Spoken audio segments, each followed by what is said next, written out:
Hi friends, எல்லாருக்கும் வணக்கம். இந்த வீடியோ ரொம்ப முக்கியமான வீடியோங்க. நீங்கள் கந்த சஷ்டி விரதம் இருக்கீங்க அப்படின்றப்போ நிச்சயமாக நீங்கள் என்னால் இத்தனை நாள் இருக்க முடியலன்னு சொல்கிறவங்க ஒரு நாள் மிளகு விரதம் இருந்தீங்கன்னா கூட போதுங்க. 6 நாளில் விரதம் இருக்க முடியாதவங்க இப்போ நான் சொல்கிறேன், எந்த ஒரு நாள் விரதம் இருந்தீங்கன்னா இந்த 6 நாளுமே விரதம் இருந்த பலன் நிச்சயமாக உங்களுக்கு கிட்டும். முக்கியமாக நிறைய பேர் குழந்தை வரம் வேண்டி தான் இந்த விரதம் இருப்பாங்க இல்லைங்களா. முருக பக்தர்கள் பலருமே கடைபிடிக்க மிக முக்கியமான விரதம் இந்த மகா கந்தசஷ்டி விரதம்.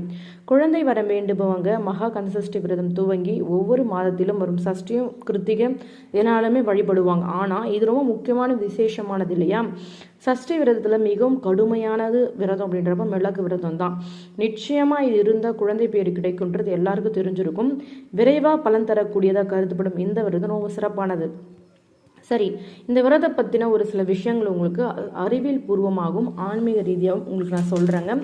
சரி, முதல் விஷயம் முருகப்பெருமானுடைய விரதங்களை மிகவும் சக்தி வாய்ந்தது, விசேஷமானது, ரொம்ப ரொம்ப பவர்ஃபுல்லானது இந்த மிக முக்கியமான இந்த மிளகு விரதம் இல்லைங்களா. என்னுடைய சகோதரி நிறைய பேருக்கு நான் சொல்லியிருக்கேன், சஷ்டில் இருந்தால் அகப்பையில் குழந்தை கண்டிப்பாக நிற்கும், அதில் மிக விரைவாக நிற்கும்ன்றது உங்களுக்கு தெரிஞ்ச விஷயம். நிறைய பேருக்கு என் கண் கூட பார்த்துருக்கேன், அவங்களுக்கு குழந்தைய வரம் தங்கியிருக்கு. இப்போ என்னால் இத்தனை நாள் இருக்க முடியலன்னு சொல்கிறவங்கலாம் 27ஆம் தேதி 27ஆம் தேதி இருக்கு இல்லைங்களா, அந்த தேதி தான் சஷ்டி தேதி இல்லைங்களா. அன்றைய தினம் தயவு செஞ்சு இத்தனை நாள் விரதம் இல்லாதவங்க கூட அன்று ஒரு நாள் நீங்கள் விரதம் இருந்தீங்கன்னா முழுமையான பலன் உங்களுக்கு கிடைக்கும். சரி, மிளகு விரதம் எப்படி இருப்பாங்க அப்படின்றது ஃபர்ஸ்ட் நீங்கள் தெரிஞ்சுக்கணும். சஷ்டி விரதத்தோட முதல் நாளில் ஒரே ஒரு மிளகு மட்டும் தண்ணீர் குடிச்சிட்டு விரதம் இருக்கணும். 2வது நாளில் 2 மிளகு தண்ணீர் மட்டும் குடிப்பாங்க. இப்படி ஒவ்வொரு நாளுமே 7வது நாள் 7 மிளகு சாப்பிட்டு முருகப்பெருமானை வேண்டி விரதத்தை நிறைவு செய்வாங்க. ஏன் மிளகுக்கு இத்தனை பலன்ன்றது தெரிஞ்சுக்கோங்க. மிளகிற்கு பல்வேறு மருத்துவ குணங்கள் நிறைஞ்சிருக்குங்க. ஆன்மீகத்தில் பரிகாரத்தில் அது மிக முக்கியமான பங்கு மிளகுக்கு இருக்குது சரிங்களா. மிளகால் நம்ம செய்யப்படுற எந்த ஒரு விஷயமா இருந்தாலும் நிச்சயமாக நடக்கும்.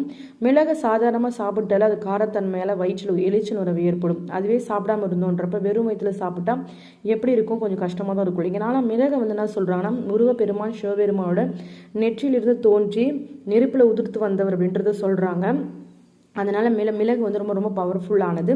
அதனால் நீங்கள் மிளகு விரதம் இருக்க போகிறீங்கன்னு நினச்சிங்கன்னா தயவு செஞ்சு மிளகு விரதம் அது ஒரு நாள் மட்டும், அதாவது காலை தூங்கி எழுந்து குளித்து முடிச்சுட்டு முருகப்பெருமானுக்கு அவருக்கு அரளிப்பூவால் அபிஷேகம் பண்ணிவிட்டு அவருக்கு வச்சுட்டு வீட்டில் பாயசமோ சக்கரை பொங்கல் ஏதாவது அவர் பாதத்துக்கு பண்ணி வச்சுட்டு அன்றைய நாள் முழுவதுமே நீங்கள் முதல் நாள் நீங்கள் அந்த 7 நாளும் விரதம் இல்லை இல்லைங்களா, அதனால் 7 நாளுக்கும் சேர்த்து 7 மிளகு சரிங்களா. காலை எழுந்தவொடனே சாப்பிட்டு வெறும் தண்ணி குடிச்சிட்டு இருந்துட்டு நைட்டு வரைக்கும் இருக்கணும். இதுதான் மிளகு விரதம் சொல்கிறது. இந்த விரதம் நிச்சயமாக நிறைய பேருக்கு குழந்தை பேர் கிடைச்சிருக்கும். அதனால தான் மிளகு விரதம் ரொம்ப விசேஷமானது. நான் நிறைய பதிவில் சொல்லியிருக்கேன். அதோடைய என் சகோதரிக்கு குழந்தை இல்லாமல் 3 வருடம் தள்ளி போச்சு சரிங்களா. அவங்களுக்கு இந்த சஷ்டி விரதம் இருந்து தான் பொண்ணு பிறந்து அவங்களுக்கு சஷ்டிகா அப்படின்ற பேரே வச்சுருக்காங்க. அதனால் இந்த சஷ்டி விரதம் இருந்தவங்களுக்கு நிச்சய குழந்தை பேர் கிடைக்குன்றது விரதங்கள் பல வகையில் இருக்குது. பட்டினி விரதம், காலையில் வெறும் தண்ணி மட்டும் குடிச்சிட்டு நாள் பொழுது விட்டுருவாங்க, இல்லை பால் பழம் சாப்பிடுவாங்க, இளநீர் சாப்பிடுவாங்க. இது மாதிரி நிறைய வகைகள் இருக்குது இல்லைங்களா. ஒரு காலில் சாடாமல் இருப்பாங்க, மதியம் இரவு சாப்பிடுவாங்க, இல்லை காலைல மதியம் விட்டுட்டு நைட்டு எடுத்துப்பாங்க. நம்முடைய உடல்வாகு பொறுத்து நம்ம எப்படி வேணாலும் இருக்கலாம். பால் விரதம்ன்றப்போ சாமிக்கு அபிஷேகம் செஞ்ச பாலை மட்டும்தான் 1 கப் குடிச்சு விரதம் இருப்பாங்க. பழங்கள் விரதம்ன்றது 3 வேளையும் பழம் மட்டும்தான் சாப்பிட்டு வரும், அது ஒரு குறிப்பிட்ட வகை மட்டும்தான். இளநீர் விரதம்ன்றது பர்டிகுலர் ஒரு நாளைக்கு ஒரு இளநீர் மட்டும் குடிப்பாங்க.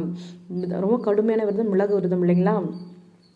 பால் பழம் என எந்த வகையான உணவையும் உட்கொள்ளாமல் வெறும் மிளகை மட்டும் உட்கொள்வதுதான் இந்த விரதம். ஒவ்வொரு நாளுமே மிளகை சாப்பிடுவாங்க. உப்பு இல்லாமல் விரதம் ஒரு சில பேர் இருப்பாங்க 7 நாளுமே.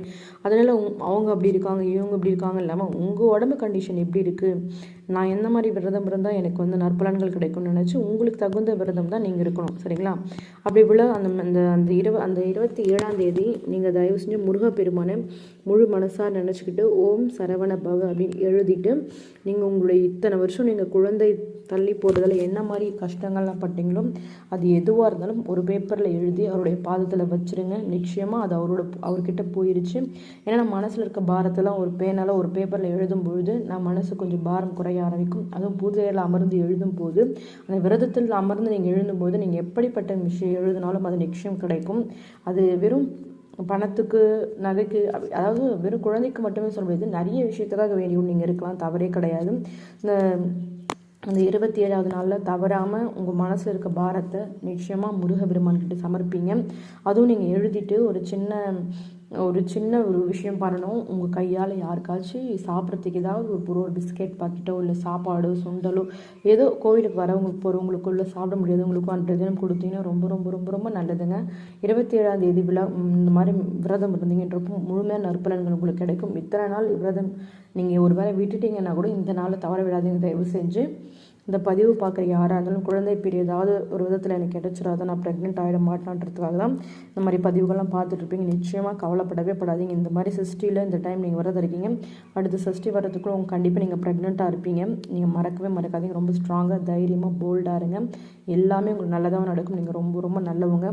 எவ்வளோ கெடுதல் பண்ணுறாங்க, எவ்வளோ அசிங்கமாக பேசுகிறாங்க, எவ்வளோ கெட்ட புத்தியெலாம் வச்சுருக்காங்க, அவங்களாம் உலகத்தில் நம்ம கண்ணெதிர நல்லா வாழற மாதிரி நீங்கள் பார்த்துட்ருப்பீங்க. அவங்களே நல்லா வாழறப்போ நீங்கள் என்ன பண்ணீங்க? ஒன்றுமே பண்ணல. உங்களுக்கு கண்டிப்பாக இறைவன் வந்து கொடுப்பாரு.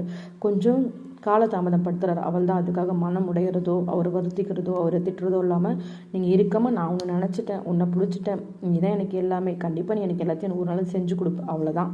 நீங்கள் போகிற போக்கில் போயிட்டே இருங்க. எல்லாமே ஒரு நாள் உங்களுக்கு சீக்கிரம் நல்லதாகவும் கிடைக்கும். ஏன்னா நீங்கள் ரொம்ப ரொம்ப நல்லவங்க. 4 பேர் 4 விஷயம் பேசுவாங்க. நீ போன வருஷம் கூட இருந்தியே, முந்தின வருஷம் கூட இந்த விரதம் இருந்தியே, நீ இன்னும் ப்ரெக்னென்ட் ஆலியாலாம் கேட்பாங்க. ப்ரெக்னென்ட் ஆகிறதும் ஆகாதும் நம்ம கையில் கிடையாது, அது கடவுள் கையில் மட்டும்தான் இருக்குது. ப்ரெக்னென்ட் வந்து தள்ளி போகிறதெல்லாம் நம்மளுடைய பிரச்சனையே கிடையாது, அது கடவுளோட பிரச்சனை. அதனால் அவர் தான் உங்கள் மனசை காயப்படுத்துகிறவங்களுக்கு அவர் பதில் கொடுத்துப்பார். நீங்கள் தைரியமாக மூவ் ஆன் பண்ணி போயிட்டே இருங்க. எல்லாமே நல்லா தான் நடக்கும். நீங்கள் சீக்கிரமே ப்ரெக்னென்ட் ஆகிவீங்க.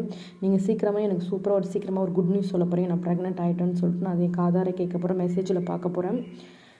நீங்களாம் சீக்கிரம் ப்ரெக்னென்ட் ஆகணும்னு சொல்லி நான் ப்ரேயர் பண்ணிக்கிறேங்க. Okay friends, thank you so much. Bye bye.